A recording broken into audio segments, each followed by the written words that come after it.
Welcome back to Pinks Kitchen Tamil.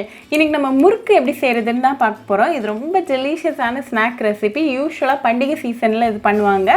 இந்த முறுக்கில் நிறைய varieties இருக்குது. இன்றைக்கி நம்ம ஒரு பேசிக் டைப் ஆஃப் முறுக்கு எப்படி பண்ணுறதுன்னு தான் பார்க்க போகிறோம்.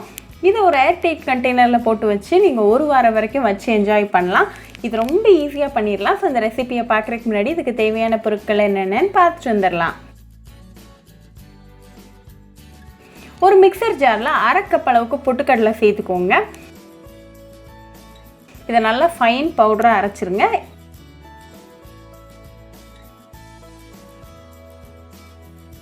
அரைச்ச பவுடரை ஒரு மிக்சிங் பவுலுக்கு மாற்றிடுங்க. இது கூட ஒரு கப் அளவுக்கு அரிசி மாவு, அரை டீஸ்பூன் உப்பு,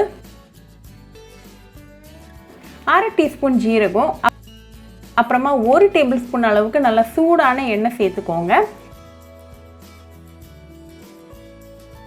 இதை ஒரு ஸ்பூனால் நல்லா கலந்து விட்டுருங்க.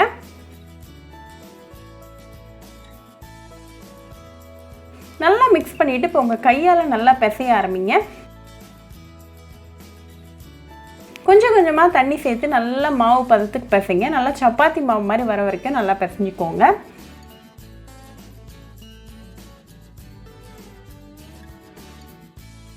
இப்போ நமக்கு முறுக்கு மாவு ரெடியாக இருக்குது. ஸோ வாங்க முறுக்கு எப்படி செய்கிறதுன்னு பார்த்துடலாம்.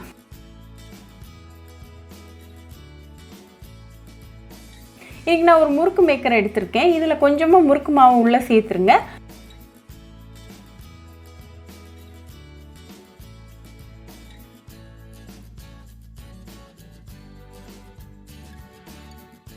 லைட்டாக ப்ரெஸ் பண்ணி பாருங்கள், ஃப்ளோ வந்து நல்லா ஸ்மூத்தாக இருக்கான்ட்டு. உங்களுக்கு கான்ஃபிடென்ட்டாக இருக்குன்னா நீங்கள் எண்ணெயில் டைரெக்டாக அந்த முறுக்கை பிழிஞ்சிடலாம். அப்படி இல்லை அப்படின்னா பிகினர்ஸ்க்கு நான் ஒரு டிப் வச்சுருக்கேன். ஒரு கரண்டியை வந்து தலைகீழ வச்சுக்கோங்க. இதில் லைட்டாக எண்ணெய் தடவி ரெடியாக வச்சுக்கோங்க. இது மேலே முறுக்கை இப்போ புழிஞ்சிருங்க. இது ரெடியாக வச்சுக்கோங்க.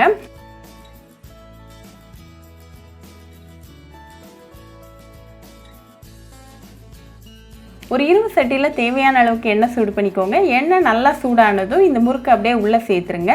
ஒன்று இல்லை 2 மட்டும் அட் அ டைமில் சேர்த்துக்கோங்க. ஒரே நேரத்தில் நிறைய சேர்த்துக்காதீங்க. இது மீடியம் ஃப்ளேமில் ஒரு 2 மினிட்ஸ் நல்லா ஃப்ரை ஆகட்டும். இந்த பபிள்ஸ்லாம் செட்டில் ஆகிற வரைக்கும் நல்லா ஃப்ரை பண்ணிக்கலாம். இப்போ 1 மினிட்ல இந்த முறுக்கு நல்லா கோல்டன் ப்ரௌனாக ஆக ஆரம்பிச்சிருக்கு. இது 1 more மினிட் நல்லா ஃப்ரை ஆகட்டும். இப்போ 2 மினிட்ஸ் ஆயாச்சு. முறுக்கு நல்லா கிறிஸ்பியாக கோல்டன் ப்ரௌனாக சூப்பராக வந்திருக்கு. ஸோ ரிமூவ் பண்ணிடலாம். இப்போ நமக்கு சுவையான ஹெல்தியான முறுக்கு ரெடியாக இருக்குது. இதை நல்லா சூடாக ஒரு கப் ஆஃப் டீ கூட சர்வ் பண்ணி உங்கள் ஃபேமிலி அண்ட் ஃப்ரெண்ட்ஸ் கூட என்ஜாய் பண்ணுங்கள். ரொம்பவே ஈஸி, கிறிஸ்பி அண்ட் ஹெல்தியான ஸ்நாக் ரெசிபி. ஸோ கண்டிப்பாக அந்த முறுக்கை இந்த தீபாவளிக்கு உங்கள் வீட்டில் ட்ரை பண்ணி பாருங்கள். ட்ரை பண்ணிவிட்டு எப்படி இருந்துச்சுன்னு எனக்கு கமெண்ட்ஸில் சொல்லுங்கள். இன்னொரு சூப்பரான ரெசிபியோட உங்களை வந்து பார்க்குற வரைக்கும் பாய் ஃப்ரெண்ட்ஸ். உங்களுக்கு இந்த வீடியோ பிடிச்சிருந்தா லைக் பண்ணுங்கள், ஷேர் பண்ணுங்கள், கமெண்ட் பண்ணுங்கள் அண்ட் மறக்காமல் சப்ஸ்கிரைபும் பண்ணிடுங்க. கூடவே பக்கத்தில் இருக்க பெல் ஐக்கானையும் கிளிக் பண்ணிக்கோங்க. அப்போ தான் நான் போடுற வீடியோஸ் எல்லாம் உங்கள் நோட்டிஃபிகேஷனில் வரும். உங்களுக்கு ரெசிபிஸ் இங்கிலீஷில் பார்க்கணுன்னா பிங்க்ஸ் கிச்சன் சேனலை பாருங்கள். சேனலோட லிங்க் நான் அந்த டிஸ்கிரிப்ஷன் பாக்ஸில் கொடுக்குறேன். மறக்காமல் செக் பண்ணுங்கள். இன்னொரு இன்ட்ரெஸ்டிங்கான ரெசிபியோடு உங்களை வந்து பார்க்குற வரைக்கும் பாய் ஃப்ரெண்ட்ஸ்.